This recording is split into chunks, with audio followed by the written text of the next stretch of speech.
सुप्रभात मित्रांनो. रवी पुन्हा छान ही सुवासिक शब्दफुलं ओंजळीत घेऊन खास तुमच्यासाठी इतक्या सुंदर सकाळच्या प्रहरी हजर आहे. चला तर, तुम्ही पण तयार आहात ना? ती ओंजळीतली फुलं मी उधळणारे तेव्हा ती वेचायला नक्कीच तुम्ही तयार असाल. एक गोष्ट प्रकर्षाने मला सांगावीशी वाटते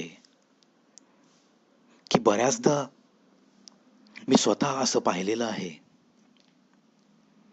की आयुष्यात अमुक एक गोष्ट घडली की त्या गोष्टीचं इतकं काही मनाला लावून घेतात काही लोक, आणि मग पुढचं जगणंच सगळं त्यांचं नीरस होऊन जातं. तर सांगावंसं वाटतं की प्रत्येक घडणारी घटना ही जीवनाचा अविभाज्य भाग आहे, असं जोपर्यंत तुम्ही मानत नाहीत तोपर्यंत तुम्ही वर्तमानात सुंदरपणे हे मानवी जीवन जगूच शकत नाही. असं म्हटलं जातं ना की भूतकाळाच्या खांद्यावर डोकं ठेवून तुम्ही जर रडत बसलात तर त्यातून काहीच निष्पन्न होत नाही. होतं निष्पन्न फक्त एकच गोष्ट त्यातून, की तुमचा चालू वर्तमान बिघडतो आणि भविष्याबद्दलचे विचार तुमच्या डोक्यात येत नाहीत. वैचारिक पातळी खुंटून जाते. मानवी जीवन दुसऱ्यांदा नाहीच, पुनर्जन्म आहे किंवा नाही वगैरे त्या वादात आपल्याला नाही पडायचं. आहे तो जन्म सार्थकी लावण्याचा प्रयत्न करत आपल्याला जगायचंय. तर स्वतःला काही गोष्टी तुम्ही विचारा. एक तुमच्या समोर काही निश्चित ध्येय आहे का? तुम्ही प्रत्यक्ष कृतीसाठी काही निश्चित योजना तयार केली आहे का?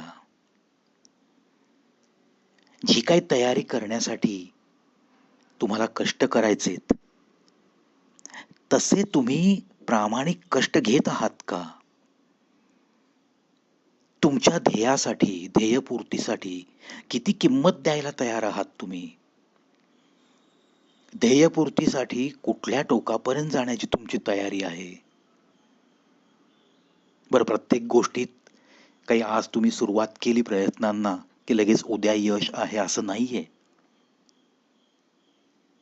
काही काळ तुम्हाला थांबावं लागेल. तुमच्या प्रयत्नांची दिशा योग्य आहे का हे तुमचं तुम्हाला समजायला सुद्धा वेळ लागेल. मग आवश्यक तेवढा काळ थांबण्या एवढी सहनशीलता तुमच्यात आहे का? बरं, जे करायचंय ते उत्कृष्टच करायचंय. त्याच्याशिवाय त्या यशाचा आनंद मिळणार नाही. मग हाती घेतलेल्या कार्यात उत्कृष्टता प्राप्त होईपर्यंत सराव करण्याची तुमची मानसिकता आहे का? तुमच्या मनाची तेवढी खंबीर तयारी आहे का? विशिष्ट तत्व सुद्धा तुम्हाला असं काही घवघवीत यश मिळवताना पाळावी लागतात. तत्वांशी तडजोड करून तुम्ही जेव्हा यश मिळवता तेव्हा पाठ टेकल्यावर तुम्ही स्वतः झोपेच्या अधीन होऊ शकत नाही. मग विशिष्ट तत्वांना प्रमाण मानून तुम्ही त्यांचं पालन करता का? तुम्ही जे काही करत आहात, जे काही करणार आहात, यशासाठी झगडणार आहात, ज्या रस्त्यावरून तुम्ही चालणार आहात, मग तुमच्या कर्तृत्वाचा व कामगिरीचा सार्थ अभिमान तुम्हाला वाटतो का? आणि सर्वात महत्वाची गोष्ट काय लागते? मी ही गोष्ट करणारच अशी जिद्द तुमच्या मनोवृत्तीमध्ये लागते. आणि अशी जिद्द बाळगणारा कोणताही माणूस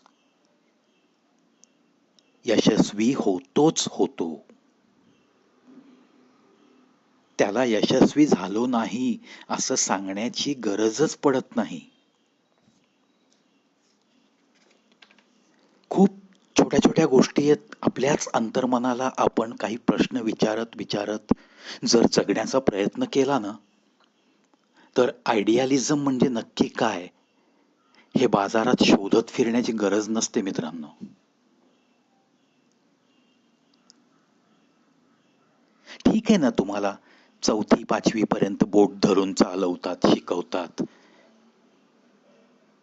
अगदी प्रत्येक गोष्ट समजावून सांगतात. पण जसजसं तुमच्या स्वतःच्या बुद्धीची चालना येते,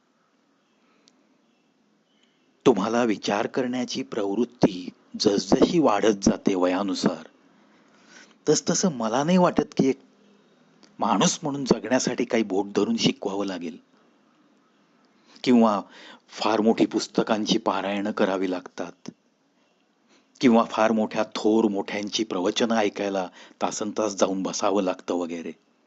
काही गरज नाही. असो, मी माझी मतं मांडतोय. तुमची मतं कदाचित निराळी असतील. मार्ग योग्य निवडा, प्रयत्नांची दिशा योग्य ठेवा. यश तुमची वाट पाहत असतं. त्या यशाला जास्त वाट पाहायला लावू नका. खूप खूप माझ्यातर्फे तुम्हाला शुभेच्छा मित्रांनो. आजच्यासाठी बस एवढंच. पुन्हा भेटूयात. नवीन व्हिडिओपर्यंत मला आज्ञा असावी. धन्यवाद.